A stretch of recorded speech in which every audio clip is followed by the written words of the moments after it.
And then I will send this out afterwards to everybody who wants to look at it. Okay, so we're recording. All right, I have, just looking at who's here, there's a whole lot of people on this website right now on Zoom that are a whole lot smarter than I am in terms of weather. And over the years, I have really benefited from talking to a lot of these people and others. Somebody who isn't here is John Hansman, who has really helped me over the years with understanding weather. And I hope and encourage and just chime right in, raise your hand or do whatever, but don't feel the need to do that. This is a group session. Please just, chime in when we get to a particular topic. I'm going to follow down exactly the way the sheet goes. And this is basic weather. Let me say what we are not going to cover is we're not going to cover thermal weather. How do you know thermals? We're not going to cover like front soaring or things like that. I remember Rick Rolke told me once he got into a ocean front coming in and flew the convergence of the two fronts coming together from here way past Nashua one time, and just he said you could barely tell you were in it, but he could tell that they were in a converging front and flew it almost like a cloud street, but without much in the way of clouds. We are not going to cover any sort of advanced weather. I mean, Mike, I know you mentioned about, or somebody mentioned about thunderstorms and stuff. And, I have personally flown on days when there were really scattered thunderstorms and very much enjoyed it. But you got to be particularly careful about lightning and other things like that. We'll cover all of that in the second session. This is more about basic weather, getting weather briefings, the different types of easy sites that we have access to and so forth. At the end of both sessions, in other words, next week, if we do it next week and I can get it done by then, Mike will send out, well, he'll send to me a link to his website he uses for weather and just goes down the list and uses it. And I will send out mine. And I know a few people at Greater Boston already use mine, but I'm going to update it a little bit, clean it up a little bit, and you can just kind of go down in progression on my site and do this, and get a pretty good sense of the weather.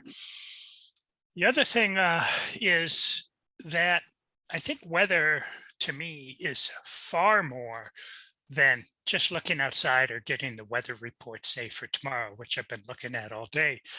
One of the key questions that people have asked me literally over the years that in part prompted me creating this session was, how do you know it's going to be a good thermal day? And while I'm not going to answer that directly, I will say this. I start watching the weather at least 7 days out. And I'm looking not particularly at which is the best day for thermaling or what the thermals are going to be. What I'm doing is watching trends. I'm looking at, oh, this is developing. Well, that could come in earlier, or that could come in later. So it could bracket 2 or 3 days. And I'm not saying it's this day or this type of thermal, but I really am looking at 7 days out, 8 days out, sometimes 10 days out, which isn't all that accurate, but 6-7 days isn't bad. And saying, okay, what's happening today? What's happening tomorrow, et cetera. Very briefly, not officially or anything like that. And at some point, I hope to emphasize one way to do that using either SkySight, which is pretty useful for that, about a week out or maybe 5 days out, or the GBSC RASP, or there are other products that people told me about, AV Web and a few others that I don't use. And part of the reason I don't use them, and Mike, you can criticize me for this if you want, is I am not a power pilot. So I do not subscribe to any of the real high-end, really comprehensive weather reporting services out there that meet any of the FAA requirements. I subscribe to SkySight, and I look at RASP a lot, but other than that, I use the FAA products mostly. Anybody else want to chime in before we get started? Yeah, I mean, one of the things that I know about weather forecasting is that the weather forecasting folks are pretty good about forecasting the sequence of events that will occur for the next 3-4 days. What they often get fouled up on is the timing of that sequence of events. Yeah. So I end up looking really, really smart to people by knowing what the sequence of events is and looking outside and figuring out where in that sequence of events I am. And then I can look really, really smart because I'm a day ahead of what's coming out on the radio or a half day ahead of what's coming out on the TV. And I look smarter than I really am. I've just used their sequence of events and I just kind of adjust it for where is it that we are in the sequence of events.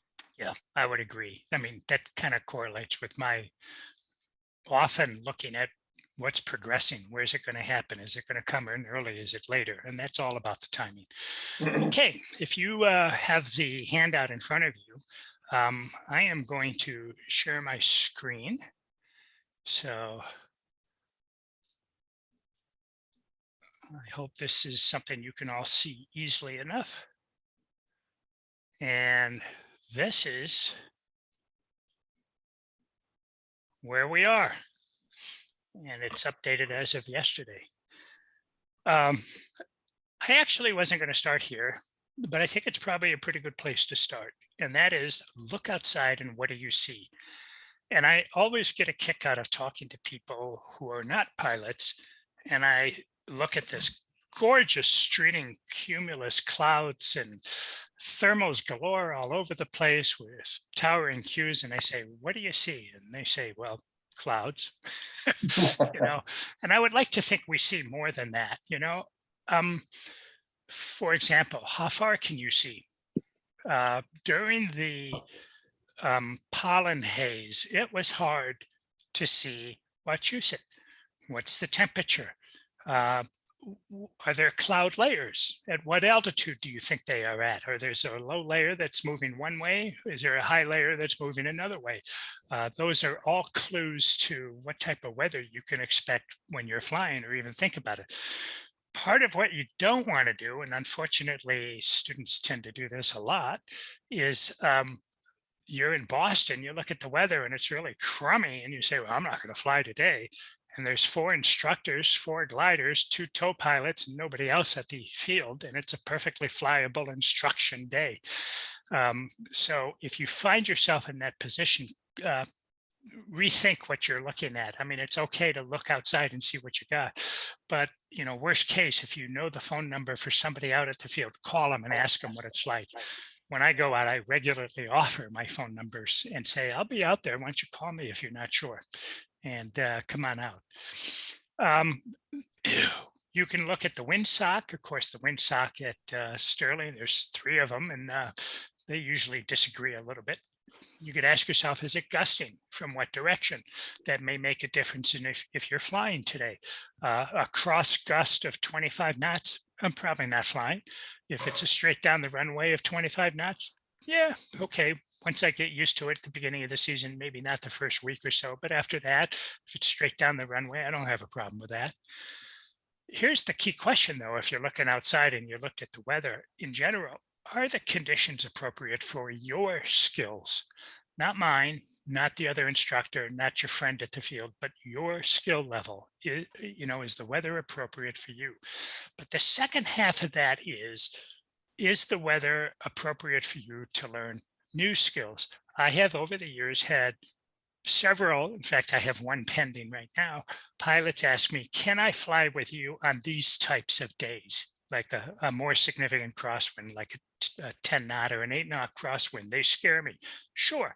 Can I fly with you on a really gusty day when it's coming straight down the runway? I haven't flown in, 12 knot winds straight down the runway, gusting to 25 in a very long time. Sure.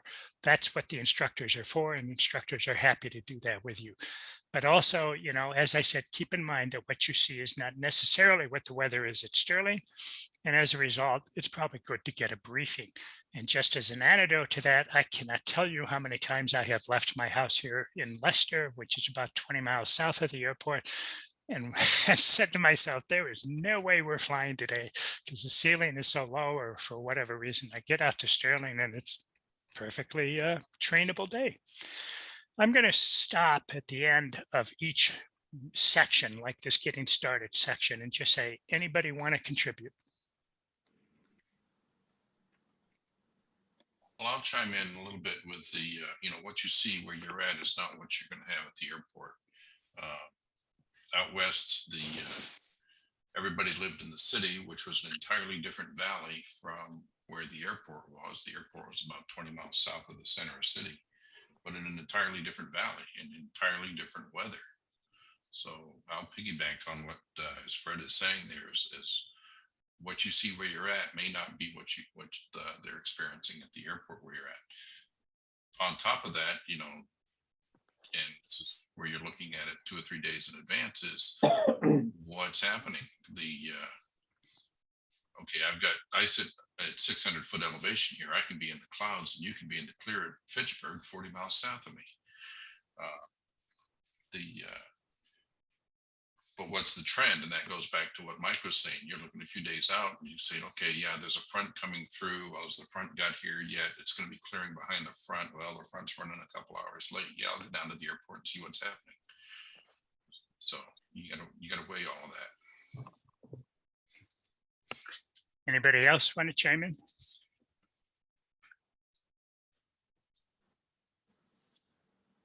Okay, so part 2 here is the legal requirement, and this is important. Let me just adjust my screen so I can read it. Okay, this is 91-103 pre-flight action, and I'm going to read that first line here. For every pilot in command shall, that's not a maybe, before beginning the flight, become familiar with all available information concerning that flight. And then it goes on to talk about this information must include. And the first one is about IFR flight or flight not in the vicinity of the airport, including weather reports and forecasts, fuel requirements, which really don't apply to us if you're flying a glider. Alternatives available. I certainly hope as a glider pilot, you're looking at things like that. And any known traffic delays and so forth and so forth. The traffic delays probably not so much, but certainly NOTAMs and things like that are important. And then it talks about for any flight, runway lengths at airports, generally about 10 times more than you need, except for getting towed out of an airport. For civilian aircraft, landing distance required, et cetera. And for civilian aircraft, et cetera, any other reliable information appropriate to the aircraft, its performance, and so forth. Obviously, a lot of this is written for power aircraft, but the core part of this is the shall do this. Now, one thing that's important is to recognize you don't have to have an official briefing. Nowhere in there does it say you have to go to an official briefer to do this. However, and this link here, what qualifies as an official briefing, is really important because it says basically your data has to be recognized as accurate and up to date. All right. When I do a self-briefing, for example, for the local airport, it is essentially what I would get from a regular briefer or an online briefing, but I print everything out to prove that I did it. And maybe I'm just instructing that day or hanging around the airport or something like that and not going anywhere.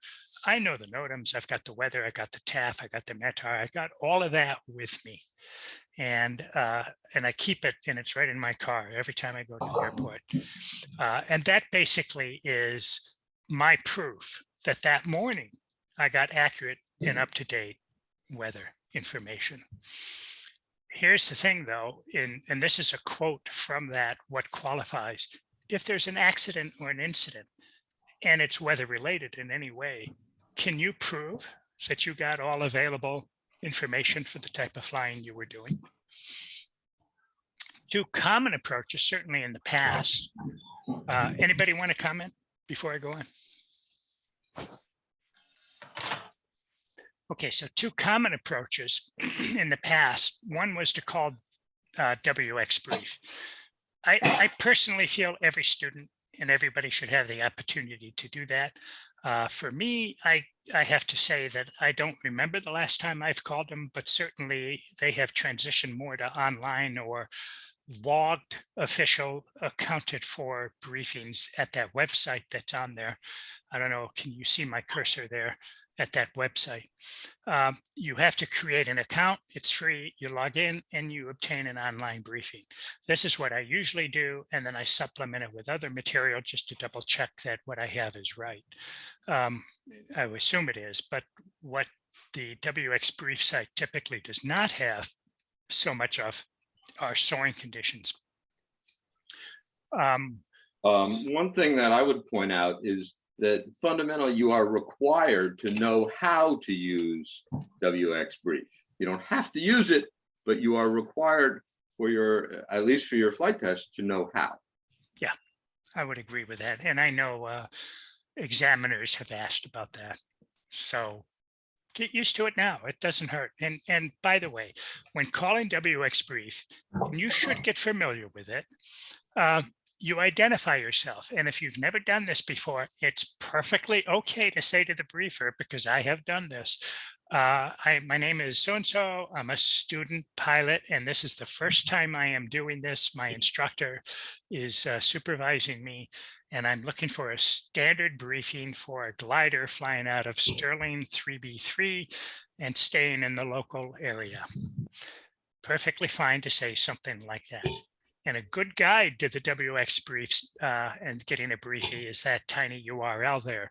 And I've included all of these so that you know that basically everything that I have provided on this handout sheet comes from some bona fide, trustworthy website. This is not stuff I've made up. You should provide the aircraft number and type of glider. Now, and I guess I'll ask for an opinion on this. My account on WX Brief is set up for my private, glider that I own with Peter March. I think it matters a little less especially for local flying, which glider I'm flying, because I may be an instructor flying 4 different gliders that day. But what is important is, where are you flying? What type of flying are you flying? Probably what your skill level is. Are you a student flying a particular glider?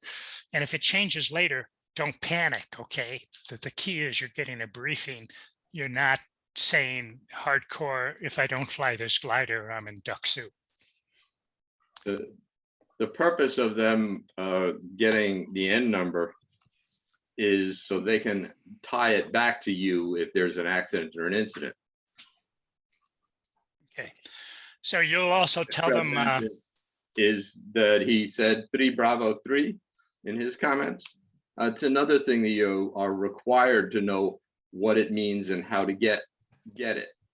3 Bravo 3 is the identifier of our local airport, and you're required to know what that means and how it ties into the weather system and communication system for aircraft.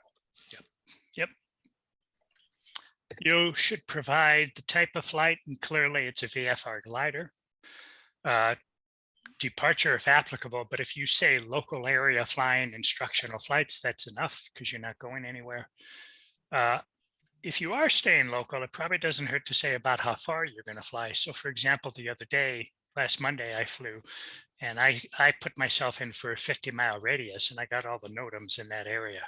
And I flew maybe about 40 miles out and back, but I covered myself. I had no intention of landing anywhere. I didn't have a particular destination.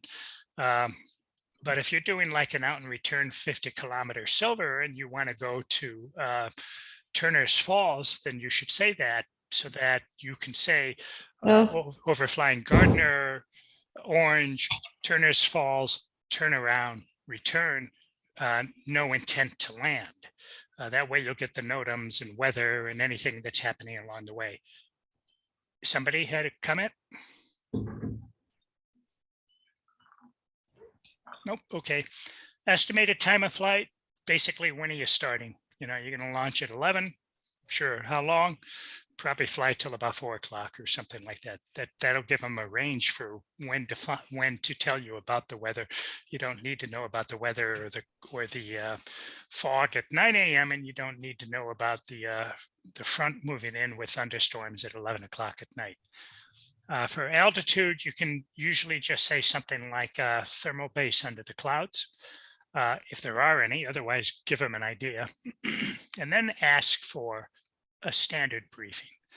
And ideally, the briefer will provide you, and I just updated this, a synopsis of the weather, the current conditions, the en route forecast if it's appropriate. So if you're flying your Silver Sea, that would be appropriate. Destination forecast, same thing. Winds aloft, they can change. Any NOTAMs, which are important. ATC delays, you can skip. You're not flying ATC. And I don't know if this is current, because again, I do this a different way, but maybe somebody else can chime in here. It used to be that you could ask for thermal index information. Is that still true?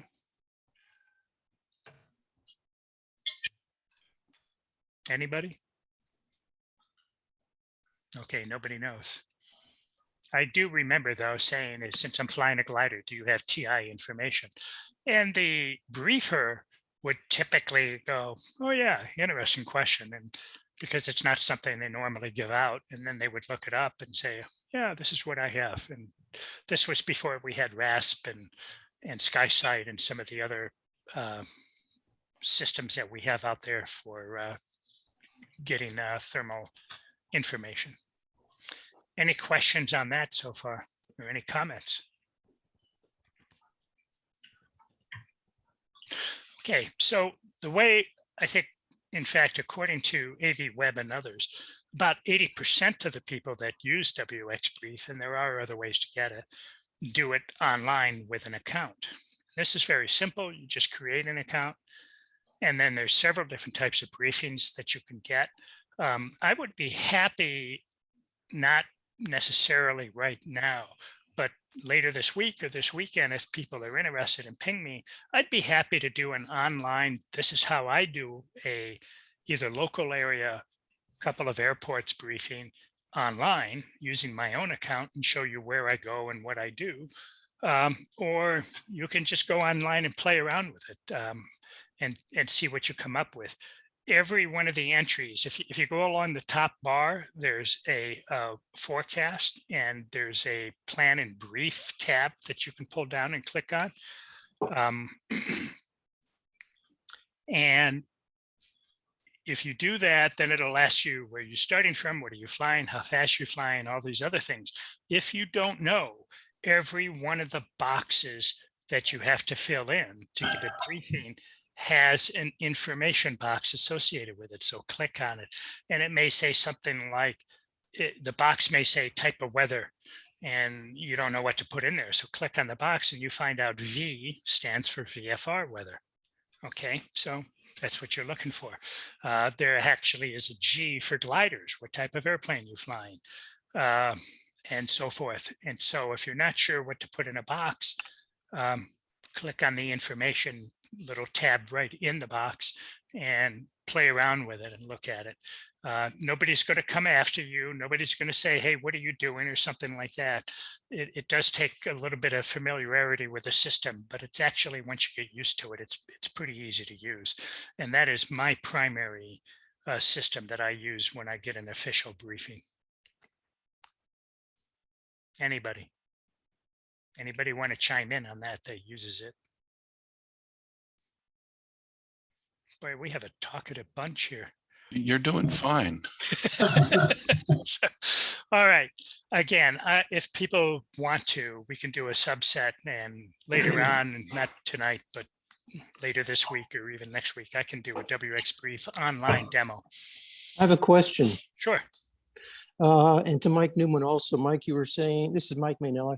You were saying for the flight test, you must know how to use weather brief. Does that mean you must know how to call in, or can you use the online version? Is that acceptable for knowing how to do what you must do? My knowledge of what you must know is a little dated. It predates when the website service was available, when you were at that point required to know how to use the 800 number services to get weather. It was not I mean, you weren't required to use them, you were required to know how. Yeah, right. Today, I would say I would expect that you are required to know how to use either one. You're not required. Doesn't really hurt to call. But you Just are call. required to know how. It's a, pilot knowledge kind of thing, not a, you don't have to be an expert. You need to know that it exists, where to find it, and have operated it. Right. To Okay. operate either one. So I have at least one student a year or so ago that the question they were asked by the DPE was, did you get a weather briefing? And how did you get an official weather briefing? So they didn't really care how you got it, but they want to know, I mean, they didn't really care if you called or you did it online, but they wanted to know how you got an official FAA weather briefing, not just an ad hoc, did it yourself. Okay. Yeah. So If I were giving an exam, and there was a time where I was being considered for being an examiner, if you came to the field and I asked you, did you get a weather briefing? And you said no, you would have flunked right then. Yeah. And you wouldn't be able to continue the flight test at that point. Yeah, it would have been over. And to answer the same question, did you get a weather briefing? Yeah, I got it right here. Do you want to look at it? Well, we'll look Yeah. at it later. Yeah, and that's why I bring it to the field. Yeah. You know, I don't ever want somebody questioning me. I mean, as an instructor, if somebody else has an accident, they could say to me, well, did you get a weather briefing? Because you're responsible for that student. And the answer is yes, I did. And the conditions were phenomenal. So it wasn't the weather. So, And Okay. also, I think you can Also, go a on. question I often ask people at the airport, hey, did you get a weather briefing? What's the status of the restricted areas near Fitchburg, Devens? And most of the time, the answer I get from people who are rated and looking to go fly is no. And I point out to them that it's illegal for them to go fly at that point. I've been known to students of mine when they've shown up to go solo. I says, well, what's the weather forecast for the day? And I get the deer in the headlight looks and I says, you're grounded until you can give it to me. Yeah. So they get real busy on their phones. yeah. And while I'm not sure I would do that to a student who is, If he's within 2 months of Pre-solo, taking it, yeah, no, yeah. pre-solo, no, but but if he's gonna go post-solo, solo, absolutely. You should Yeah. get the weather before you come out, just for the local briefing or something like that. And that's very easy to do on the the login self-briefing. You don't even have to go to the top tab. There's a section down on the bottom half of the page where you can put in up to, I don't know, what is it, 6 airports or 3 airports or something. And I usually do for local flying. I mean, I just do Worcester, Fitchburg, and Gardner, because that's kind of the area we'll play in for instruction. I know if you have ForeFlight or Garmin Pilot, you can get the weather briefing right on there, and that counts also. Yep, and that's part of the advanced. I mention them down below here, but we will cover those on the advanced. Yeah, Thank you. pretty much you put your route in, and it pretty Yeah. much will give you the briefing for that whole route. Which one do you use? I like ForeFlight. So maybe next week you can do that for us. Nah. Okay, basic weather self-briefing. This link there is from AV Web, which is an AOPA, Aircraft Owners and Pilots Association website. And it's about self-brief the weather. And their entire concept here is CYA, which is, you're muted, Bill. muted intentionally because I didn't want to swear in the public. So I'll say it, cover your ass. Okay. And a few notes from that website, and I edited this. Here's the key. The FAA considers a weather requirement met if the pilot gets a standard briefing within 2 hours of departure and an abbreviated briefing 30 minutes before departure, if the weather is questionable. So if the weather is not questionable and it's going to be pretty benign all day or pretty constant, you don't have to worry about the abbreviated briefing. A standard brief alone does not satisfy 91-103. Start with the big picture, work your way down, look outside. And that's where somebody made the comment to me, start with looking outside. There's 3 types of weather reports: observational, analysis, and forecasts. Know what kind you're looking at. Only TAFs, terminal area forecasts, METARs, meteorological, what does that stand for? Air something, and airmets use AGL, all others are MSL. And the section of that link on getting a standard briefing is a great introduction to using online web services. Thank you, AOPA. Okay, so an easy thing to do, again, folks, you should play with this if you haven't, just go to aviationweather.gov, METAR, and you can get both the METAR and the TAF. I use that fairly regularly. When you get a METAR, which is what is the weather right now, I use KORH because that's the local station that you can get the full report for. There's nothing else fairly local to Sterling. You can do that. And that tells you right now, this is the weather, this is the barometer, this is the wind, this is the ceiling and so forth. This is the temperature. But what you really want to do is you want to click the little box that says include TAF, terminal area forecast, and that's good out about 24 hours. And the other box you want to click, because I'm lazy, is decode, because otherwise you get all the coded information, which in fact for your flight exam, you have to be able to read. But later on in life, it's a whole lot easier to click the little box there that says decode, and you'll get a whole page printout. And I print that out as part of my briefing. It's a great place to start. It gives you an idea. You can do it now for tomorrow because it's 24 hours. It'll give you an indication of what's going on tomorrow. And Worcester is close enough to Sterling that it's a pretty good indicator. The National Weather Service, yes. One problem is the cloud height compared to what you'll experience at Sterling is pretty problematic. Not that the number is wrong, but when Worcester says it's 1,000 feet, yeah, Sterling is 2,000 feet. Yeah. Yeah. Because Worcester is 1,000 feet up and they're reporting the actual height above ground for those forecasts. Notice this right here where my cursor is going, use AGL. So that's something to keep in mind, that if the clouds are low over Worcester, it's not that bad over Sterling, okay? And it's something to keep in mind. So if you see 1,000-foot clouds over Worcester and you think, oh, I'm not going to go out, it's perfectly flyable for training flights, 1,500-foot tows or whatever. The other thing that'll be wrong is the wind direction. Yeah. Because the wind direction is greatly influenced by ground features. Yep. And Worcester's kind of poked up there. It doesn't get as influenced by some of the local ground features as Sterling. Yep. Okay.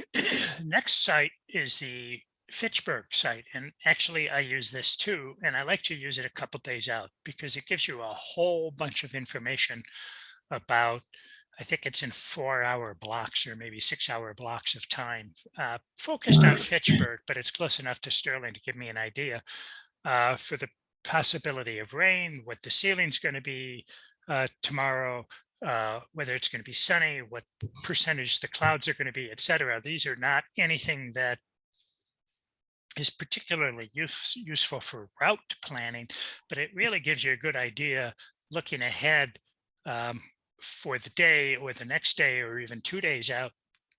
And folks, you could click on these and play around with them right now. And I like looking at that. It's one of my go-to places for a quick view, 2 to 3 days out, what they're expecting. Everybody pulls their weather more or less from the same location, but you probably still will find variations. So don't accept as the absolute truth that Fitchburg weather is going to be Sterling weather, okay? And just keep that in mind. Use the graphical data presentation, which I have a little picture of there on the right. I like that too, because again, it isn't about necessarily exactly what it's doing, it's the timing of what it's going to do.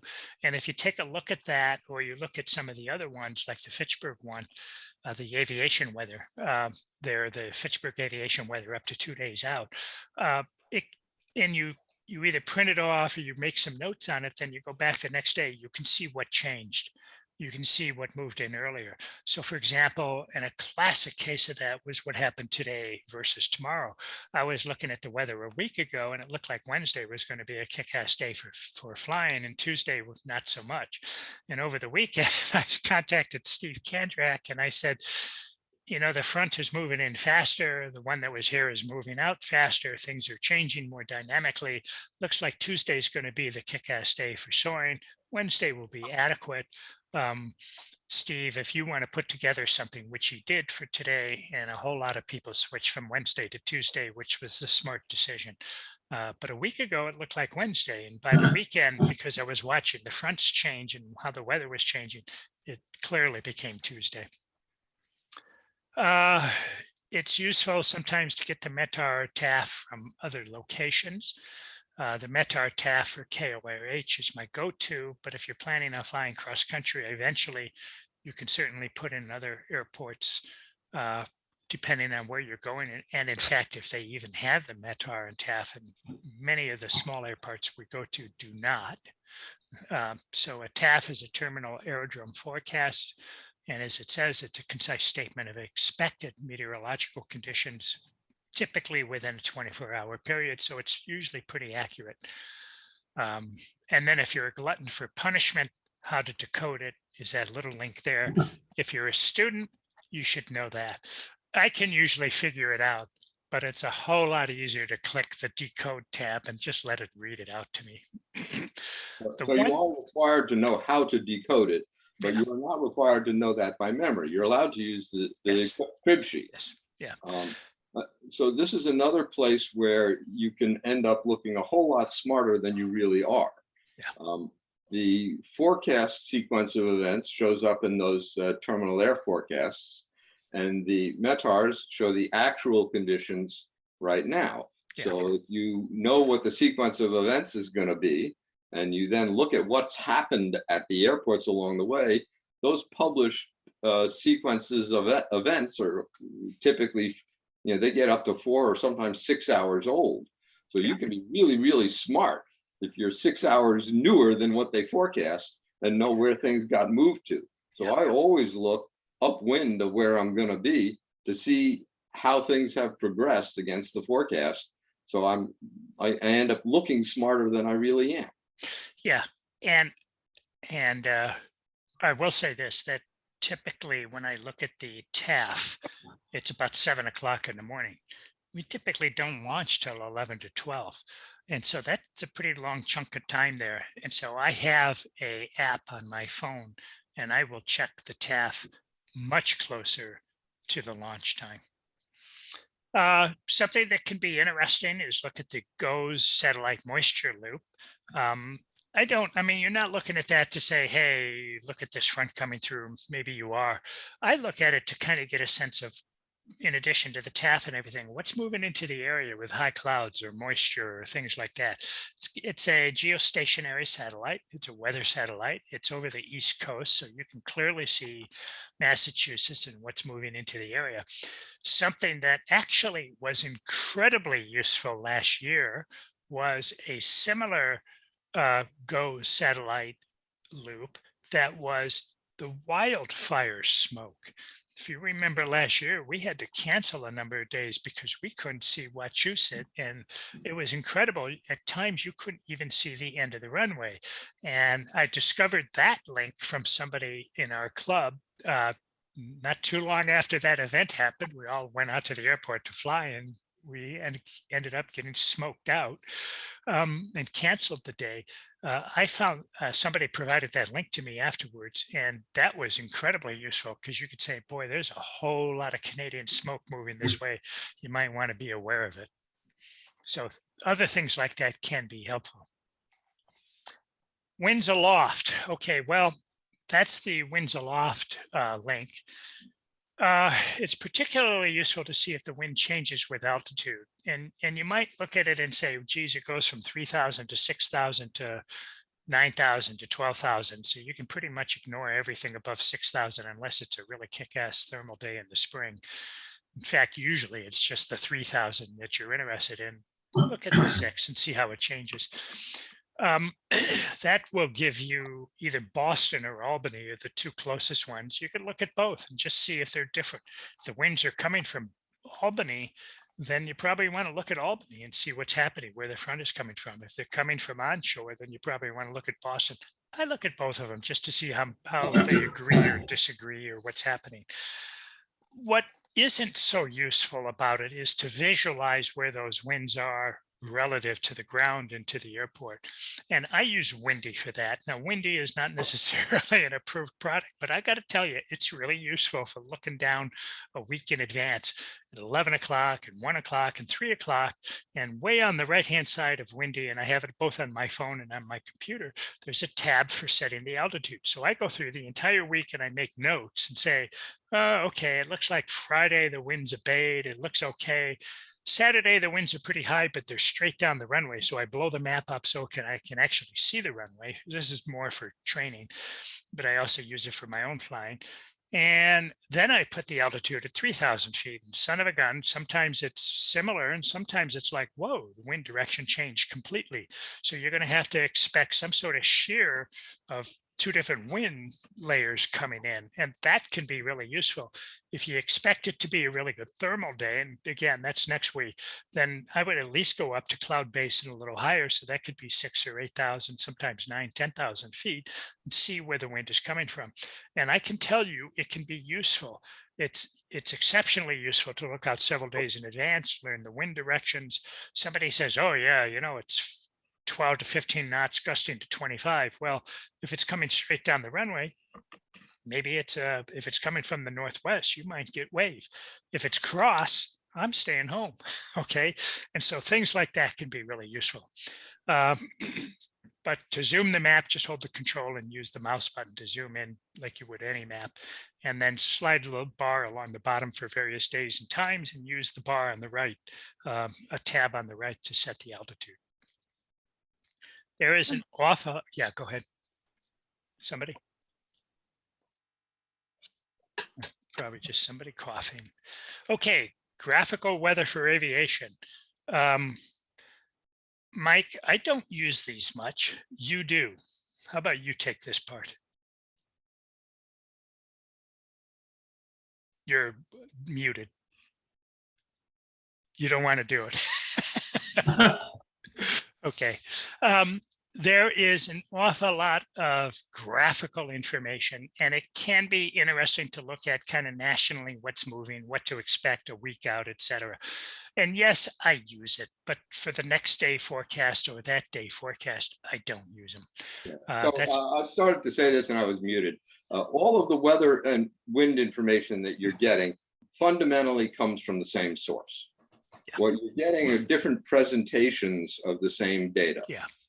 My recommendation for people that are early learners and early students is to use the official aviation weather government stuff, partly because it's official, and also partly because you're fundamentally going to be required to be able to use that stuff on your exam. If you're taking an exam with me and you don't know how to use the official aviation government stuff, you're not going to pass that exam. And I would venture to guess that many examiners feel the same way. Now, using the other stuff is absolutely fine, but know how to use the official stuff first. Yeah. So aviationweather.gov actually has an excellent wind presentation. It's not as detailed as Windy for the low-level ground surface stuff, but it's in terms of big picture and where the winds are and what they do as they go up. It's a really good presentation, and you'll find actually my webpage has a direct link to it because I use it all the time. But that's, I tend to be going further distances than we go in gliders. But it's a simple, straightforward map, shows the winds and the wind directions and how strong they are. And you just have to know how to use it. Yeah, I would agree. Like I said, I don't tend to use them. I do look at them occasionally. My wife asked me the other day, is the hurricane coming up the coast? And I looked at some of the graphical maps and weather and stuff like that from aviation weather, and my answer to her was no. So how do you get weather in flight? Well, there are automatic terminal information services for larger, busier airports. Worcester has one. Fitchburg has ASOS, automatic AWS, automatic weather observation system. And ASOS stands for something else, and I forget. Those are the frequencies. I have them programmed into my radio in my glider. You can call them from the airport if you need to. Those are the phone numbers for it. And another way to do it, and I did not know this, but Tony Wilhurst taught me this, is you can text to 358-782. I tried it without it and it didn't seem to work. But what you do is you text to that number either M or T or both. M for METAR, T for TAF. So if you want the KORH, METAR and TAF, you just put that number in and then you say MTKORH. And about 30 seconds later, you'll get the complete coded TAF, which is why it's really good to know what it says. So as far as picking up weather in flight, outside of learning what the wind is for landing at a particular airport, I would say that people at this stage of learning got no business worrying about it. If you need to know, you shouldn't be flying. mm-hmm. Yeah, I mean, for the 20-minute, 30-minute instructional flight we do, it's not an issue. I will say this though, and honestly, I do this when I leave the area, and I suspect other people do it too. When you're in a thermal, I look behind me, and it may be hard to see, but I'm trying to judge: are the clouds dissipating? Is it getting blue? Is it going to be hard to get back? You know, what's changing that maybe I didn't pick up from the weather? And so that's part of the looking out the cockpit. You're not just looking forward, what's blue, where the streets and stuff. You should be looking back too, just to get a sense for it. And every now and then, not often, but let's say, I know last summer there was a day that a whole lot of guys went up north, and I just went to Keene or something like that. On the way back, it was obvious that it was getting really soft quickly.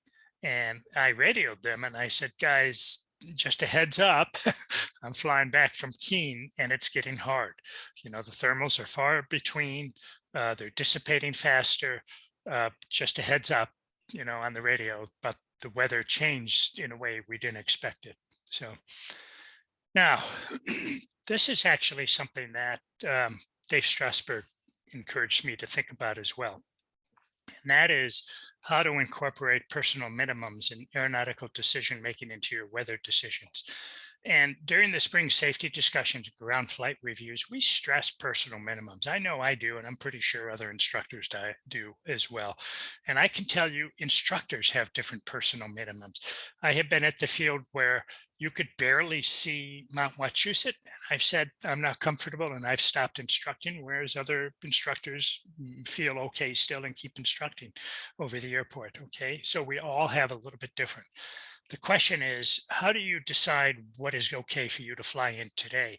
And really only a thorough weather report of the conditions and how they might change will help inform that decision. Do you actively watch the weather as you head away from the airport? I mean, if you go out for an hour, probably not so critical. You're out for 4 or 5 hours, I can tell you, I have come back and had to land on a different runway than I was expecting because the weather changed earlier or later, or it did something that happened. You know, the timing of the weather changed if you're out 4 or 5 hours. Do you challenge yourself to be a better pilot? Okay, yeah, I'm sorry, it's got a crosswind today. It's not unrealistic, but if you haven't done that, fly with an instructor. You'll be a better pilot. Badge flying through Silver Sea. Are you doing that? And I'm really glad to see a lot of our students are starting to do that and doing more of it. And Bill Tisdale, you really, thanks for a lot for encouraging a lot of that. And I don't care what your instructional level is. I mean, you know, you could be Doug Jacobs, you probably wouldn't be, but do you seek additional instructional support to improve your skills and knowledge as needed or desired? That's in part why we're doing this seminar right now. And it's just questions for you to ask yourself. The instructors are there to help you, and you think we're there to help you with the flying. Weather is a big part of flying. Okay, now I am going to touch on these only because for next week, we will cover these in more detail. The first one is GBSC RASP. That's the link for it. It's free. There are things on there that if you play with and you're not familiar with it, feel free to play with, look up what the words mean and so forth. These two sites in particular are key for me. There's other sites that other people use for actual soaring weather and leaving the area. I use both of these on a regular basis. I know other people do as well. SkySight I was just using just before the session, looking at tomorrow, and then I was comparing it against RASP. We will cover these in detail next week and take a look at some of the menu items on them, and we'll do that in real time. So those are there because I want people to take a look at it if you have the time for next week. For open discussion and additional links, this CFI notebook thing is pretty good. I've been using that a lot for creating this tutorial, in-flight weather advisories, etc. Somebody asked me what the boundary layer was, and I thought I knew the answer to that, and it turned out I was close, but not quite. And it turns out there's an excellent PDF on what the boundary layer is, and it's defined there in that tiny URL, and Wikipedia actually has a pretty good explanation of it too. Dr. Jack, staying on the boundary layer, essentially the boundary layer is defined as all of the weather and winds that are affected by ground and up to some layer where the ground friction of the winds and weather have a much lower impact. And the comment was made that during the day, it's typically that thermal height, and at night it can be quite a bit lower, and it changes with the radiation cooling, thermals, the speed of the wind, et cetera, et cetera. It is not an easy thing to answer, but that tiny URL and the Wikipedia are pretty good at explaining it. A number of people say they use Dr. Jack. I used to use it a lot. I still use it occasionally, but some people rely on it more, and they can chime in next week. There's a number of books out there that are pretty good. Aviation Weather, National Geographic Weather 101 is actually pretty good, and Aviation Weather Services, both of those are based on advisory circulars. There's books. Many or maybe most pilots get their weather from 4Flight or AV Web these days. There are other services out there. 4Flight is a paid service.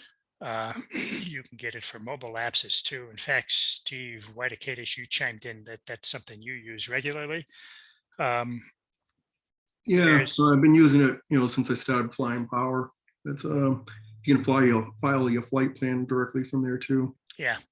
Many of the paid services and so forth, you can file your flight plan directly from. Since I don't have that concern, they have been less appealing to me, and other services provide what I need.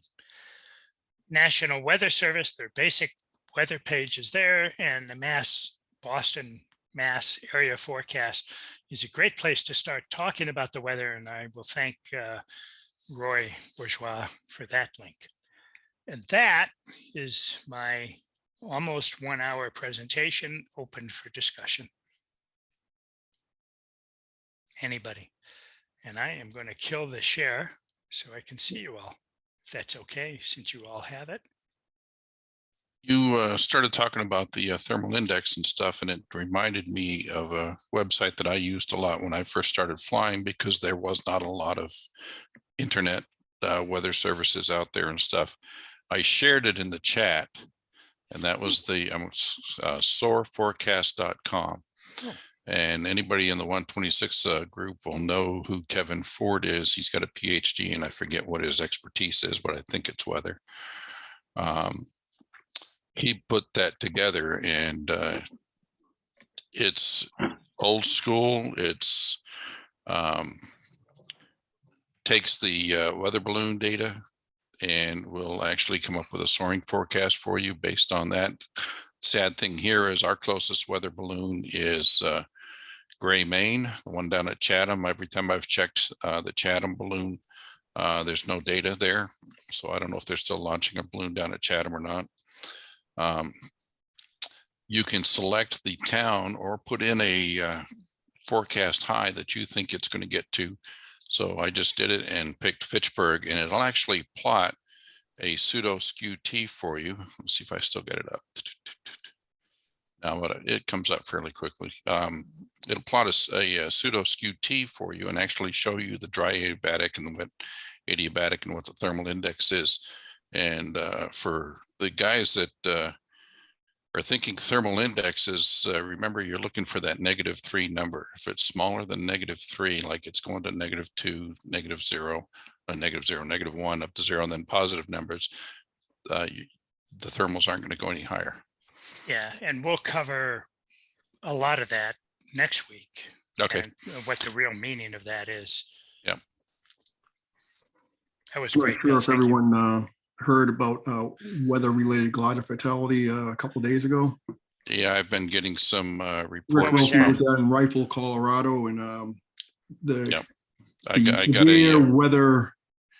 I mean, when he was coming in, I guess it was like 9 down the runway, whatever. But there was a severe gust and turbulence, and it was severe enough where it turned a biz jet on the ground. It gusted over 50. Guy was flying an HP Shark, I think, and he ran up shot and crashed into the ground. Was I've killed. got a copy of the PDF file that Rick Roki put together and has been Yeah. distributed out through the Colorado group. I got a copy from a guy out of Boulder, Colorado. So, and then I've got another report that came from, let me see if I can find it. Yeah, Rick was up right Yeah. above him when it all happened. Yeah. There was another report that came from let's see here. Here we go.